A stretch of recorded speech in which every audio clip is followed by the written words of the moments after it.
Il est 19h06.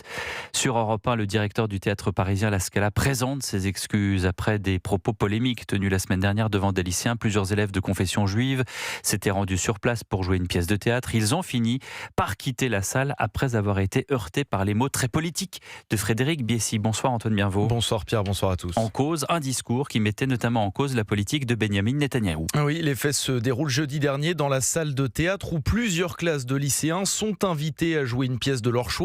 Avant le spectacle, Frédéric Biessy, directeur donc de la Scala, prononce alors un discours qu'il veut axer sur la liberté d'expression.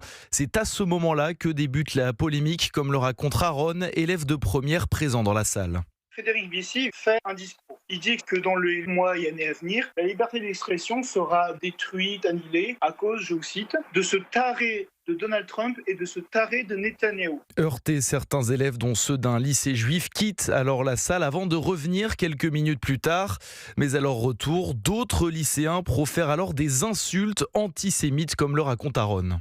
Il y a eu des mots, Free Palestine, les Juifs n'ont pas leur place ici, on va les génocider. Les professeurs ne faisaient rien pour empêcher les élèves de nous agacer verbalement. On va les génocider, des insultes clairement antisémites. Résultat, la pièce de théâtre de ces élèves n'ira jamais à son terme. Le directeur de la Scala assure aujourd'hui dans un communiqué avoir été absent au moment de ces injures, mais admet sa part de responsabilité. Il présente par ailleurs ses excuses pour, dit-il, avoir choqué certains élèves lors de son discours introductif.